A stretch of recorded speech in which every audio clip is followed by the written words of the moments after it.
Jadi sengaja saya ambil tentang stratigrafi gunung api, kemudian aplikasinya beberapa buat pertambangan, geotermal, dan ini hidrokarbon yang sekarang menjadi fokus kita. Baik, Mas Firman, kita mulai ya. Jadi kenapa kemudian ini saya sampaikan, ini adalah sejarah eksplorasi. Jadi kalau kita lihat sejarah eksplorasi, ternyata bahwa ini adalah sebaran di mana well hidrokarbon itu kemudian menghit reservoir, tetapi batuannya adalah batuan beku dan juga batuan vulkanik. Di Indonesia kita punya Jatibarang, kita juga punya Suban di sini. Nah, kalau melihat dari data cadangannya, lanjut lagi Mas Firman, itu ternyata khususnya buat Jatibarang kita bisa ngeliat datanya cukup besar gitu ya. Tetapi di dalam produksinya ternyata bermasalah ketika kita diminta untuk meningkatkan. Jadi ini salah satu yang kemudian nanti akan kita bahas. Kenapa kemudian tidak mudah bekerja di lapangan vulkanik. Bukan yang hanya di subvulkanika, tapi di vulkanika sendiri pun ternyata ada permasalahan. Itu yang pertama berkaitan dengan vulkanik yang kemudian reservoirnya di batuan vulkanik. Nah, yang berkaitan yang isu yang kedua juga adalah yang berkaitan dengan yang sekarang kita pelajari, rencana kalau kita kemudian menginjeksikan CO2, batuan vulkanik atau batuan beku itu digunakan sebagai storage gitu ya, di mana sebaiknya kita menginjeksikan agar pertama bisa mendapatkan porositas yang baik, yang kedua dalam jangka yang panjang dia berubah. CO2 itu kemudian bereaksi dengan mineral-mineral yang dibutuhkan sehingga dia berubah menjadi padatan. Sehingga akhirnya bisa tersimpan dengan baik gitu ya. Nah, permasalahan-permasalahan ini kemudian tadi yang kita diskusikan di lapangan dan juga nanti berkaitan dengan injeksi CO2 itu sebenarnya kita lanjut lagi Mas Firman.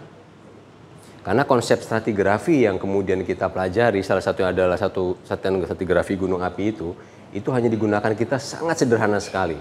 Sederhananya adalah tujuannya apa? Tujuannya adalah untuk membagi ini saja sebenarnya. Membagi busur, kemudian manggala, brigada, kuluk, sama gumuk yang tadi disampaikan oleh Pak Hafil. Kalau hanya ini saja membaca SSI 1996 yang kemudian sekarang direvisi, itu beres. Jadi seolah-olah tugasnya stratigrafi gunung api adalah membagi ini berdasarkan klasifikasi yang diberikan oleh SSI. Padahal bukan hanya itu, gitu ya. Nanti kita lihat konteks lebih luas apa yang dimaksud dengan vulkanostratigrafi dan apa pemanfaatannya. Lanjut lagi Mas Firman.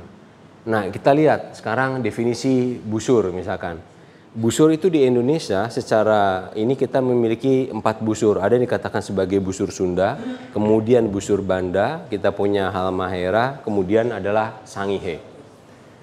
Kalau di dalam definisi SSI sendiri sebenarnya busur itu adalah ketika deretan gunung api berada dalam tatanan tektonik yang sama, dikatakan sebagai dalam satu busur yang sama. Jadi misalkan kita bisa memahami kenapa busur Banda ini dipisahkan dari busur Sunda? Karena ini semua lihat secara fisiografi ini adalah oceanic crust tipis. Tapi bagaimana kalau kita berbicara dari Jawa Timur kemudian sudah mulai transisi ke Bali NTB? Harusnya sudah berubah. Karena Indonesia kan dibagi menjadi Indonesia bagian barat, kemudian sentral dan Indonesia bagian timur. Di mana di sini keraknya adalah benua, kita di tengah punya transition, kemudian Indonesia bagian timur harusnya oceanic crust. Kemarin kita punya GP Mandalika, saya sering mengusulkan ini harusnya aknya diganti, jangan ak Sunda gitu, tapi busur Mandalika mungkin saya setuju juga gitu ya. Bukan soal namanya, tetapi konsekuensinya akan berubah. Sebagai contoh, kalau di Indonesia bagian timur antara oceanic dengan oceanic, maka kita punya komposisinya basaltis sama andesitis. Ini yang dicari sama Mas dan Mbak dalam konteks CO2. Kalau CO2-nya mau dirubah kemudian nanti menjadi mineral kalsit dan lain-lain. Tapi begitu kita sudah masuk ke Indonesia bagian barat, kita punya vulkanisme, tapi vulkanismenya cenderung intermediate sampai asam. Pasti barang itu kalau diberikan CO2 bisa menyimpan, tetapi dalam jangka panjang apakah dia berubah? Mas dan Mbak pasti tahu jawabannya kira-kira begitu ya. Jadi busur ini secara sederhana namanya cuma 4, tetapi konsekuensinya adalah tadi. Dalam contoh kalau di bidang saya di vulkanologi, apa konsekuensi gunung api berada dalam satu busur yang sama? Ini seperti IO. IO itu artinya sebagai penyelenggara. Jadi kalau gunung api yang berada di Sunda ini meletus bersamaan, misalkan saya punya Semeru kemarin, kemudian kita punya Kerinci di sini. Kenapa meletus bersamaan? Karena timingnya sama, karena IO-nya sama. Penyelenggaranya antara ujung tenggara Eurasia dengan Indo-Australia. Tetapi kalau gunung api di sini kemudian meletus bersamaan dengan yang ada di Halmahera, Ibu, Gamalama dan lain-lain, padahal IO-nya berbeda. Kenapa kita makan malam di Jember, kemudian keluarga kita makan malam di Jakarta atau di Bandung? Karena pas jam makan malam. Jadi itu salah satu implikasinya. bisa menjawab untuk prediksi gunung api, kita kemudian bisa menjawab jenis gunung api dan tipe letusannya. Itu definisi busur. Lanjut lagi. Nah, saya sering membandingkan kenapa gunung api di Indonesia itu sering dibandingkan dengan Jepang, gitu ya. Bukan karena saya belajar di Jepang atau karena Indonesia dijajah Jepang, gitu, tapi punya kemiripan tektonik. Di Jepang bagian utara itu subductionnya tegak lurus. Artinya kita punya pulau yang relatif utara selatan, subductionnya barat timur. Itu mirip seperti Jawa. Begitu kita dari arah Tokyo kemudian ke arah Osaka sini, dia oblik. Ini kasusnya kayak Sumatera. Ketika oblik, gunung apinya berkurang. Kemudian ke selatan lagi, dia muncul lagi. Jadi dengan konsep ini kita bisa membayangkan kalau kita punya tatanan tektonik yang berkaitan dengan subduction perpendicular, maka density gunung api, potensi gunung apinya untuk apapun, geothermal, geowisata, mineralisasi kalau sudah menjadi fosil atau kemudian menjadi reservoir, itu jumlahnya lebih banyak daripada yang posisinya adalah oblik. Nanti kita lihat gitu ya, apakah densitas gunung api yang banyak dan sedikit itu dipengaruhi oleh populasi. Kalau di Jawa kan gunung apinya 35, padahal panjang Pulau Jawa setengah Pulau Sumatera. Pulau Sumatera panjangnya 2 kali Pulau Jawa, gunung api cuma 30. Kan karena di Jawa kita padat penduduk, maka kepejet keluar gitu kan ya. Ya boleh kita pegang itu, tapi kalau kita pakai ini di Jepang, ini tidak demikian. Jepang itu yang ramai itu dari Tokyo ke arah Osaka di sini. Berarti tidak berlaku. Orang Jepang kurus-kurus, bisa ketetes nanti ya. Apakah jadi kontrolnya populasi atau tatanan tektonik? Nanti saya akan bahas sekilas tentang itu. Ini yang dikatakan busur, jadi ini mirip dengan Jawa, ini oblik kemudian di Sumatera, kemudian ini yang tegak lurus dia muncul lagi. Supaya Mas dan Mbak bisa membayangkan, jadi kalau saya mau mencari gunung api, apapun nanti kita permasalahannya berkaitan dengan geowisata, kemudian injeksi CO2, geothermal, potensi mineralisasi, carilah yang perpendikular gitu ya, yang tegak lurus, karena gunung api akan lebih banyak. Kalau oblik, dia akan turun. Begitu tegak lurus lagi, dia akan naik lagi. Lanjut lagi, Man. Ini Manggala sama Brigada itu skala yang lebih kecil. Kalau tadi tatanan tektonik yang sama, dia berada datu deretan yang sama. Manggala itu kalau dikatakan busurnya punya, gunung apinya punya kaldera, satu atau lebih itu dikatakan Manggala. Sementara individu dari kaldera itu dikatakan sebagai Brigada, gitu ya. Ini biasanya dipakai Manggala sama Brigada itu kalau teman-teman kita yang bekerja di geothermal. Kalau bekerja di geothermal, maka skala ini dipakai. Mereka mencari yang ada kalderanya. Kaldera itu bukan definisinya sebesar, oh saya diameternya lebih besar dari 1 kilo atau diameternya lebih besar dari 2 kilo. Itu yang dipakai sama kita. Tapi info pentingnya adalah kalau kita punya kaldera, artinya pada waktu dia ambles ke bawah gitu, volumenya itu harus besar yang hilang. Nah kalau volumenya yang besar itu berarti kita membayangkan dapur magmanya tadinya besar di bawah sana, kompor gas bukan lilin. Makanya begitu kaldera itu pasti senang orang geothermal, karena di bawah sana sudah membayangkan saya punya kompor gas, bukan lilin yang kemudian sumber panasnya kecil. Itu yang kemudian akan dipakai di geothermal. Lanjut lagi, berikutnya adalah kuluk dan gumuk. Kuluk itu adalah kerucut gunung api. Tadi Mas Anembas saya lihat foto belakangnya gunung api Penanggungan, ya hampir semua ngambil di sana. Kerucut-kerucutnya ini semua satu kesatuan dikatakan sebagai kuluk. Pusat erupsi yang tadi yang samping-sampingnya itu dikatakan sebagai gumuk, bukit-bukit kecil. Jadi tadi melihat yang di Penanggungan, mungkin fotonya bisa direview lagi. Penanggungan itu setidaknya punya dalam satu kuluk ini ada yang di utaranya satu, ada yang kecilnya kemudian di bagian selatannya satu. Itu gumuk. Jadi gumuk adalah pusat erupsi dalam konteks di gunung api begini. Apa artinya gitu kalau kemudian secara geologi? Nah, kadang-kadang dari kita punya berapa ini? Kita punya 5 gumuk ini bawahnya bisa dapur magma yang besar begini, ada dapur magma yang kecil-kecil. Jadi tidak selalu semua pusat erupsi samping dengan erupsi pusat ini kemudian menjadi satu dapur magma yang satu. Kalau Mas dan Mbak masih ingat di geokimia ada senyawa sederhana K2O versus SiO2. Kalau tren K2O versus SiO2-nya sama dari kelima kerucut ini, maka itu dinyatakan dari satu origin yang sama. Tapi kalau K2O sama SiO2-nya trennya berbeda, antara sumbu vertikal sama horizontal dia ngacak begitu ya, atau R-nya lebih kecil dari 0,6, maka antara gumuk 1, 2, 3, 4, dan 5 itu dia kantong-kantong poket-poket kecil di bawahnya. Yang dicari orang buat geothermal adalah yang satu kantongnya besar, seperti ini. Nah ini sebagai informasi bahwa geokimia anorganik itu bisa untuk menentukan, membantu di bawah sana apakah satu induk yang sama atau tidak, gitu ya. Jadi kalau kita tadi bertanya misalkan kalau ini sosnya benar vulkanik, Lucy kemudian Litawangan itu vulkanik, apakah dari satu sumber yang sama? Yang dipakai biasanya tracernya adalah K2O versus SO2. Kalau dia trennya sama, dia satu induk yang sama. Kalau induk yang sama berarti di bawah sana kita punya kompor yang besar. Tapi kalau itu tidak sama, maka dia sendiri-sendiri. Dia terpisah-pisah, ngontongnya menjadi pocket-pocket kecil. Nah, ini berikutnya. Lanjut lagi, Man. Nah, ini jadi misalkan contoh. Jadi ketika kemudian hanya dipakai sesimpel ini hanya untuk membagi memisahkan kalau ini adalah aliran lava satu, kemudian jatuhan dan sebagainya, maka hasilnya adalah, Man, dilanjut lagi peta. Nah, ini contohnya. Ini adalah contoh peta vulkanostratigrafi. Di mana dalam vulkanostratigrafi saya bisa menyatakan secara sederhana adalah bahwa satuan di dalam gunung api itu harus dibedakan berdasarkan jenisnya, berdasarkan pusat erupsinya, dan juga umurnya. Mas dan Mbak pasti pernah melihat peta geologi di daerah gunung api, satuan gunung api muda tidak teruraikan, begitu ya? Itu banyak sekali satuan gunung api muda tidak teruraikan. Terus maksudnya gimana? Harusnya dipisah-pisahkan. Tapi kalau kita memakai lithostratigrafi, ini semua gunung api ini produknya adalah kuarter.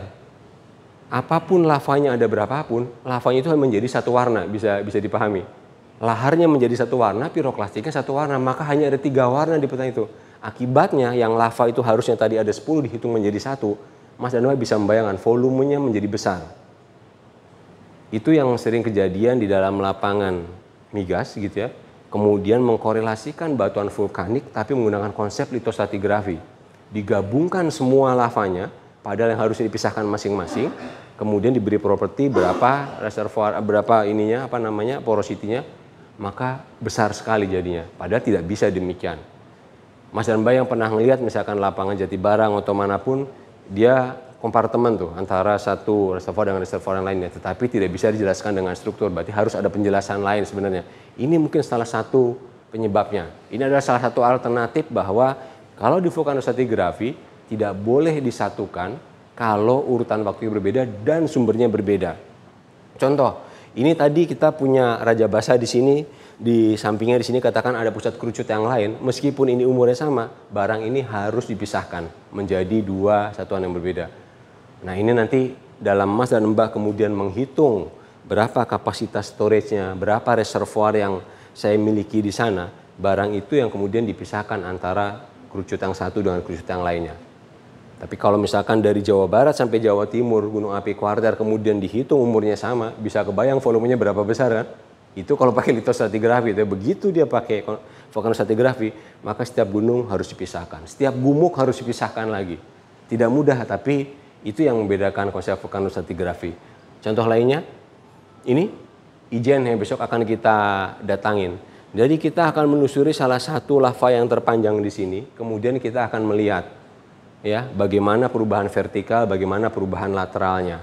Apakah secara lateral kemudian komposisi magmanya berubah, sehingga saya kalau menginjeksikan nanti untuk CO2 di posisi mana? Apakah dekat pusat erupsi, apakah agak jauh, atau kemudian dia bagian hilirnya? Apakah bagian atasnya, tengah, atau bawahnya? Tapi sebelum menjawab itu, saya ingin mengajak besok pada waktu di lapangan, Mas dan Mbak kalau datang suatu singkapan di lava atau piroklastik atau lahar, kita akan coba berdiskusi. Jadi harus jalan ke arah mana kalau saya mau jalan ke arah pusat erupsi? Harus jalan ke arah mana kalau saya mau jalan ke arah hilir?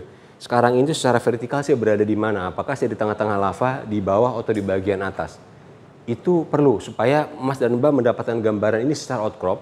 Sementara nanti dalam pekerjaan pelaksananya hanya mengintip dari sebesar tiang bendera kan? Dari sumber pemboran cuma begitu membayangkan, sementara geometrinya itu misalnya segini, bolanya di sini kan, ada yang menyentuh sempurna, ada yang tidak. Maka pemahaman secara outcrop mudah-mudahan besok memberikan gambaran bahwa ternyata yang dilihat selama ini mungkin ini alternatifnya, gitu ya. Baik, kita lanjut lagi. Silakan Mas. Apabila kita menemukan yang tadi vulkanik, dapat vulkanik atau Jatibarang, kita nggak bisa litostrat tapi lebih ke vulkanik strat. Bagaimana kalau di subsurface ya, memetakan apakah memang harus wajib menggunakan vulkanik strat juga bisa stratigrafi variation atau semacamnya. Benar. Saya masih ingat pada waktu itu Mas, ketika tahun 2019 Jatibarang itu diinikan ulang, ternyata konsepnya Tidak full stratigrafi sebenarnya. Sudah ada vulkanostratigrafinya tapi mix begitu ya. Tapi salah satu contoh misalkan, kenapa kita harus menggunakan vulkanostrat? Ketika kemudian posisi itu di flattening terhadap endapan sindrifnya, maka kita bisa mendapatkan naik turun seperti ini kan ya. Nah, yang satu hal yang tidak boleh dilanggar adalah kalau kita punya lava, tangan saya adalah lereng dari suatu gunung, katakan Gunung Jati Barang. Ketika dia turun ke sana, itu lava tuh pasti mengalir begini. Tapi kalau lava udah naik turun punggungan begini, itu pasti tidak mungkin barang itu. Gimana lava itu bisa naik turun? Bisa kebayang maksud saya? Yang tadinya kalau pakai listot, saya nggak peduli, pokoknya ini aliran lava yang sama, itu saya tarik. Tapi dengan konsep vulkanostrat, kalau saya punya dua kerucut yang demikian, ini harusnya lava itu nggak bisa naik turun begini. Kecuali kita pada waktu naik turun bukit kan bisa. Jadi kalau kita sudah punya dua kerucut begini, maka antara yang satu dengan yang lain pasti ada yang menumpang, yang satu di atasnya, satu di bawahnya. Kira-kira gitu Mas, jadi nanti salah satu pengaplikasiannya itu. Jadi misalkan di Mas Jati Barang kita kan shift on top basementnya. Nah, apakah itu juga jadi concern kalau kita nggak bisa pakai chronostrat, kita biasanya pakai vulkanostrat? Betul, iya. Karena memang kadang ada basement yang tinggi, kemudian Jati Barang baru tahap, iya. Itu juga kita harus gunakan bahan vulkanostrat baru chronostrat gitu Pak. Iya, betul. Baik. Jadi itu salah satunya. Nanti saya akan sampaikan juga bahwa kemudian vulkanostrat pun akan membantu mendelineasi secara konsep sebenarnya pusat gunung apinya di mana gitu. Jadi sebagai contoh, misalkan kita dapat suatu endapan lava yang tebal menipis ke arah tertentu, kita tidak lihat, tetapi dari seismik ketahuan dia turun ke arah tertentu, kemudian menebal ke arah tertentu dan naik ketinggian. Meskipun well-nya tidak di sana, secara konsep ini pusat erupsinya, tafsiran kita, gitu ya. Nanti kita akan lihat. Ini akan saya bahas, kita diskusi malam ini, tapi singkat saja. Mudah-mudahan energinya masih cukup, ini sampai pukul 9 nanti kita batasin ya, supaya tidak terlalu lelah. Baik, saya lanjut sekilas saja ini, Firman bisa agak cepat nanti. Nah, ini adalah distribusi gunung api di Indonesia secara keseluruhan. Tadi yang saya katakan, Jawa panjangnya setengah kali Pulau Sumatera, tetapi gunung apinya berada jumlahnya 35. Sementara di Sumatera yang panjangnya 2 kali, gunung apinya 30. Nah, ada apa nanti kita akan lihat. Jadi kalau kita melihat ini, artinya nanti kita akan detilkan satu persatu di Jawa seperti apa, di Sumatera seperti apa, kemudian kenapa di Kalimantan tidak ada. Kita lanjut lagi, Firman. Nah, gunung api yang kita lihat saat ini, nanti kita tadi datang ke Penanggungan, besok kita datang ke Ijen, Kaldera Ijen dan lain-lain. Ini konsep lama dari Hall tahun 96 gitu ya. Apa yang ingin saya tunjukkan adalah kalau kemudian subduction di usia 55 tadi sudah terjadi di sini, maka berapa kemudian kita bertanya gitu ya. Berapa lama gunung api itu terbentuk yang berkaitan dengan subduction. Gunung api yang Mas dan Mbak lihat saat ini itu adalah proses 25 juta tahun yang lalu subductionnya. Jadi dari dia start subduction masuk sampai kedalaman partial melting tertentu minimum sampai magma itu migrasi ke atas itu 25 juta tahun yang lalu. Ini sering saya pakai terutama kalau berdiskusi sama LSM gitu ya. Kan gajahnya masuk diusir gitu kan ya. Kalau ini bukan gajahnya masuk, kita yang masuk ke tempat gunung api karena 25 juta tahun yang lalu barang ini sudah ada di sana. Ya. Jadi waktu yang dibutuhkan dari tektonik ketika dia inisiasi kemudian patah masuk subduction begini sampai ke dalam tertentu itu 25 juta tahun. Jadi apa yang dilihat sama Mas dan Mbak sekarang, rekaman geokimianya, isotopnya itu adalah subduction 25 juta tahun lalu yang posisinya ada di selatan sana. Nah, konsekuensi dari pergerakan ini hasilnya adalah berikutnya Man. Ini, gitu ya. Ini yang terlihat jelas, ini yang ingin saya tunjukkan. Secara fisiografi kita punya Sundaland di sana, kita punya transition, sementara oceanic crust yang berada di Indonesia bagian timur. Ini bukan hanya akan menjadi efusif, kemudian ini transisi, di sini cenderung eksplosif. Kita punya Toba, Merapi itu transisi, kadang-kadang kalau marah dikit-dikit kayak orang Jawa, tapi kalau marah keras juga besar juga gitu ya. Sementara yang sebagian besar di sini relatif lebih efusif. Itu ada konsekuensi dari sini. Ya. Karena komposisinya berbeda, yang sana lebih cenderung intermediate sampai asam, kemudian ini basaltik sampai intermediate. Kan itu yang dicari sama kita, gitu ya. Kita perlu mineral tertentu yang ketika diinjeksikan tidak hanya menyimpan, tetapi dia bereaksi berubah menjadi padatan. Maka Indonesia bagian tengah ke timur, kalau secara konseptual untuk merubah gas menjadi padatan, di sini lebih baik gitu ya. Nah, kita akan lanjut lagi. Baik, ini sekilas saja. Jadi menggambarkan gitu ya bagaimana kemudian posisi gunung api berkaitan dengan plate tektonik. Saya ingin menyampaikan bahwa gunung api yang Mas dan Mbak lihat besok itu baru dijawab 1945, kurang lebih sama ketika Indonesia merdeka, Korea merdeka. Pada waktu sebelumnya sampai 2,5 abad yang lalu, kalau ada gunung api nggak pernah tahu. Bahkan geolog pun nggak tahu kenapa ada gunung api di sana. Sampai kapan? Sampai kemudian tektonik lempeng 1912 pertama kali dicetuskan oleh Alfred Wegener, dipublikasikan secara ilmiah 1915, orang mulai berpikir ternyata berkaitan dengan continental drift, berkaitan dengan subduction dan lain-lain. Diterimanya kapan? 1966 gitu ya. Maka 1945 kita bisa menjawab distribusi gunung api itu ada di mana. Lanjut lagi Firman. Nah, ternyata berkaitan dengan batas lempeng. Di mana saja gunung api? Yang pertama yang berkaitan dengan mid oceanic ridge, yang kedua berkaitan dengan subduction, yang ketiga berkaitan dengan hotspot. Hebatnya kita Indonesia punya 3 gunung api yang berkaitan dengan ini semua. Yang ini sudah menjadi fosil, contohnya di Karangsambung sama Bayat, Ciletu. Gunung api yang berkaitan dengan kontinental dengan subduction, aktif continental margin, benua dengan samudra ada di Sumatera. Yang ini samudra dengan samudra, island arc ada di Jawa bagian timur, kemudian ke arah Indonesia bagian timur. Hotspot pun kita punya. Tidak murni hotspot kayak Hawaii, tetapi beberapa gunung api di Indonesia yang punya hotspot sudah teridentifikasi. Kita punya Krakatau, kita punya Muria. Kalau Mas dan Mbak ingat, lapangannya Japek itu di Kangean, itu barangnya adalah kayak begini. Nanti akan kita akan diskusikan, gitu ya. Sekarang apa konsekuensinya batuan ini terhadap tekstur dan lain-lain? Sekilas saja membahas. Kalau kita di mid oceanic ridge, kemudian magma itu keluar ke sana, apa yang akan terjadi? Batuan itu tidak akan mempunyai fenokris karena tidak punya waktu. Apa akibatnya kalau tidak punya fenokris? Tidak punya mineral-mineral yang kemudian kita cari, misalkan olivin, piroksen dan sebagainya, karena teksturnya akan afirik. Tetapi kalau kita datang ke island arc di sini, di mana ketebalan keraknya adalah 85 sampai 10, maka fenokrisnya agak sedikit terbentuk. Karena pada waktu magma naik dia harus menerobos 5 sampai 10 kilo. Kalau di sini 80 sampai 100 kilo, fenokrisnya lebih banyak lagi. Jadi dengan konsep ini kalau nanti kita jalan lagi balik ke Bayat atau ke Karangsambung, konon di sana dikatakan melans, kita bisa mengatakan batuan beku dengan tekstur yang beragam dari fenokrisnya yang melimpahnya beragam, maka benar nih apa yang dikatakan dosen-dosen kita gitu ya, bahwa ini melans karena yang originnya dari island arc, aktif continental margin, bahkan NMRB bercampur menjadi satu. Sekilas tentang hotspot, ini ada yang bertanya, hotspot itu kenapa munculnya di sana? Ini dalam vulkanologi atau petrologi itu berkaitan yang dikatakan sebagai subduction graveyard. Pada waktu subduction terjadi, ketika P dan T-nya ini naik, maka lama-lama ini batuan ini berubah menjadi, slab ini berubah menjadi ductile, sangat ductile, kemudian dia tenggelam.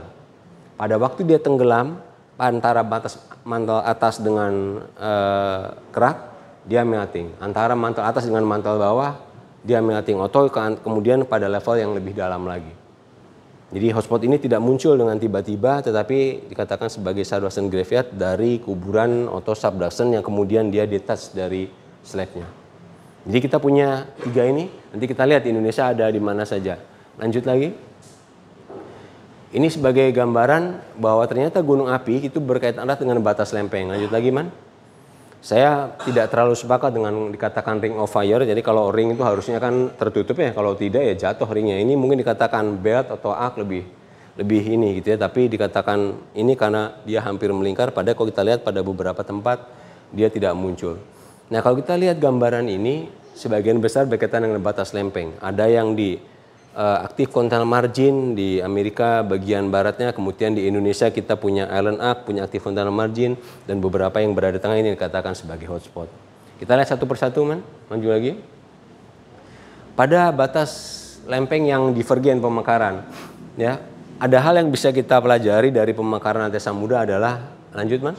Kalau kita punya morfologi yang demikian, morfologi yang berkaitan batimetri yang halus, yang kemudian agak sedikit bergerigi dan kasar, itu berimplikasi akibat implikasi dari pergerakan lempeng yang beragam. Kalau pergerakan lempengnya cepat, maka permukaan lantai samudranya datar. Artinya dia sudah bergeser, belum sempat terjadi akumulasi, maka permukaannya akan datar. Tapi kalau dia bergesernya agak sedikit lambat, sementara magma itu sudah keluar dan terakumulasi, maka permukaannya agak bergerigi. Tapi kalau dia lebih lambat lagi, di mana akumulasinya lebih cepat daripada pergeserannya, maka permukaannya dia menjadi sangat kasar seperti ini. Konsekuensinya pasti Mas Mbah bisa membayangkan kalau ini masuk ke palung ya dia lewat. Masuk ke palung dia agak sedikit kecantol, ini masuk ke palung lagi mega teras kan itu ya. Karena dia tertahan permukaannya tidak halus. Di Indonesia contoh yang sudah berkaitan dengan MORB di Karangsambung. Kita besok akan datang ke Watu Dodol, tapi Watu Dodol meskipun bentuknya adalah pilau lava, kita harus buktikan apakah itu benar originnya dari MORB atau berkaitan dengan subduction. Syaratnya kan sebenarnya kalau pilau lava terbentuk pada kedalaman tertentu. Itu seperti cendol Elizabeth kalau di bulan puasa. Jadi kalau dia ke kolom airnya, kontras temperatur antara cairan dengan temperaturnya dengan airnya itu adalah tinggi, maka bentuknya semakin sempurna. Semakin dalam dia semakin sempurna, semakin kental dia semakin bulat. Jadi ada fungsi itu. Nanti besok kita akan diskusikan, kita tafsirkan berapa kira-kira depth kedalaman dari Watu Dodol yang didatangin. Maka temanya gitu ya Mas Firman ya, menyelam ke dasar lautan tanpa tenggelam katanya. Lanjut lagi Mas Firman. Ini sudah batas divergen. Pada lempeng konvergen ada dua. Satu yang tegak lurus, yang satu yang kemudian oblik. Ini contohnya Jawa, ini contohnya Sumatera, ini utara Jepang, ini tadi yang dari arah Tokyo kemudian ke arah sini. Ini yang tegak lurus, ini yang miring, ini yang ke sana. Jadi kita lihat sekarang apakah ini berkaitan dengan populasi atau kontrol geologi.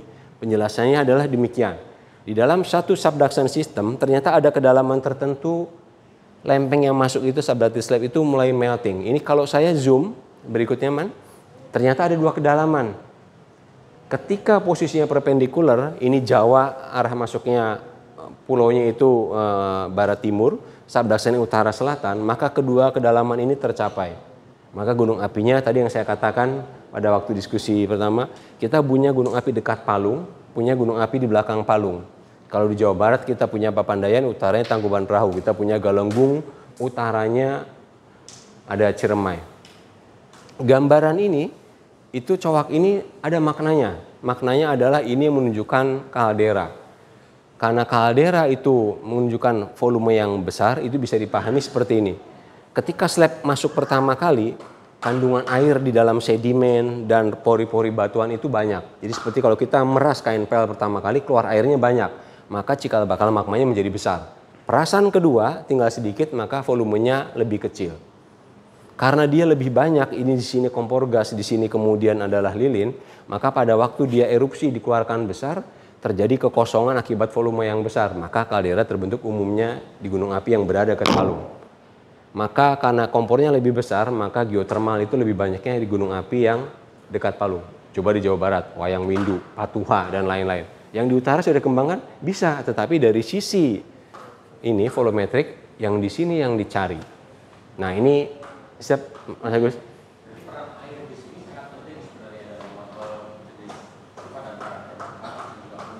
Terhadap volumetrik Mas, betul, iya.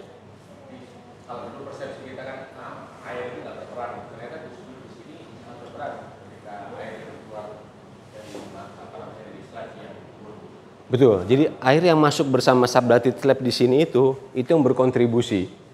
Nah itu yang bersekali. Tetapi air itu harus digenerate bersama-sama kemudian dipanaskan bersama-sama. Maka kemudian bisa menjadi magmanya lebih banyak, magmanya lebih encer. Tapi kalau air itu kemudian disatukannya pada temperatur yang kontras, letusan freatik yang terjadi. Jadi kayak Mas dan Mbak udah punya minyak dipanasi, dikasih air, jangan coba-coba, itu meletik gitu ya. Nah. Jadi pada saat slide itu turun dan migrasi, air di situ dalam bentuk massa apakah dia langsung menjadi gas atau sebenarnya dia dalam liquid fase liquid? Ada dua Mas, jadi OH di sini ada yang di dalam pori-pori, ada yang dalam sedimen, ada yang di dalam ikatan senyawa gugus OH. Nah itu dia, jadi gugus OH itu kemudian dia lepas, yang ikatan lemah pada kedalaman dangkal, pada ikatan yang dalam, pada ikatan yang lebih kuat lagi. Semua sudah liquid pada waktu lepas. Tapi gugus OH-nya pertama diikat dalam senyawa tadi.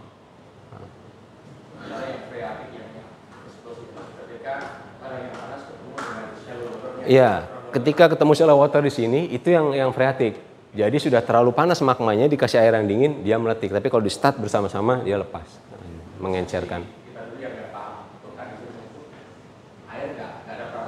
Iya. Sangat besar, Mas.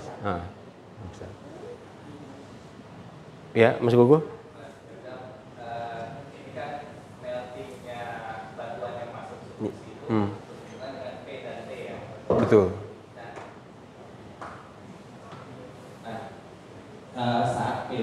pertama tercapai itu yang dangkal dia Yang dangkal. akan berbentuk gas magma. Lalu setelah itu dia akan terbentuk yang kedua dengan P dan T yang semakin meningkat.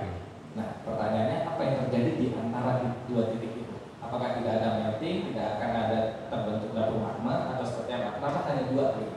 Ya, jadi ikatan gugus OH itu lepas pada kedua kedalaman P dan T. Yang ikatan-ikatan lemah itu kisaran Mas sebenarnya. Jadi bukan di kedalaman 120 eksak sebenarnya. 110 sampai 120. Sementara di kedalaman yang dalam lagi itu kedalaman 170 sampai 180. Jadi bukan titik tetapi range. Tetapi di range di sini itu tidak terpenuhi antara P dan T-nya. Jadi untuk yang ikatan lemah itu range-nya di kedalaman 110 120, sementara yang kemudian dalam ikatan yang lebih kuat dia perlu temperatur dan tekanan yang lebih tinggi, itu baru terpenuhi di 170 sampai 180. Ya. Yang keluar airnya Mas ya, nanti di sini keluar baru kemudian menurunkan titik layar di sini, dapur magmanya ini mulai di sini nih, mulai munculnya. Ya. Siap Mas. Apabila nggak ada air? Kalau nggak ada air jadinya kemudian menjadi kental magmanya Mas. Ya. Iya, magmanya menjadi kental gitu. Dan tidak mungkin vulkanisme yang permukaan tidak sehebat sekarang ya? Tidak sehebat sekarang secara volumetik dan lainnya. Jadi konfigurasi di sini nanti akan memainkan peranan penting. Kalau misalkan sebagian sedimen sudah terscrap di sini, jadinya accretionary prismnya tinggi, kemudian suplai sana pasti sedikit. Tapi kalau kemudian dia ini terbuka, sedimennya akan masuk, pasti kemudian suplainya akan menjadi besar gitu. Di hidupnya magmatisme ini ternyata dipengaruhi oleh air gitu ya? Dipengaruhi air yang masuk sini, sedimen dan juga kemudian di dalam oceanic crust. Di oceanic crust kan ada juga Mas, meskipun dalam ikatan yang lebih kuat ya. Makanya kalau misalkan sedimen terkerat, dia hanya mengandalkan air dari oceanic crust yang tersubduksikan saja. Sedimennya hilang terkerat di sini nanti. Jadi ada menyimpang diskusinya kalau di dalam apa namanya bicara ada menyimpang bahwa bumi itu dibutuhkan dan semua apa namanya kehidupan apa namanya bumi dibutuhkan setelah kematiannya. Jadi kalau melihat peristiwa ini, ketika ada air di sistem bumi, kemudian ya apa namanya melihat proses ini, maka kehidupan magmatisme itu lebih aktif ketika sudah ada air berinteraksi dengan subduksi ini. Iya, betul. Betul ya? Iya, Jadi betul. mungkin lebih hidup. Lebih hidup, ya, lebih banyak volumetrik yang dihasilkan, gitu ya. Konsisten dengan pengamatan ketika dalam sejarah bumi itu belum ada air, magmatisme itu juga tidak lebih aktif dari sekarang. Wah, ini kalau ceritanya menarik nih, Mas. Jadi kalau misalkan kita malah begini, kalau saya izin balik ke tadi, Man punten balik ke ya. Balik ke mana? Ke interior bumi, Man. Jadi balik ke interior bumi.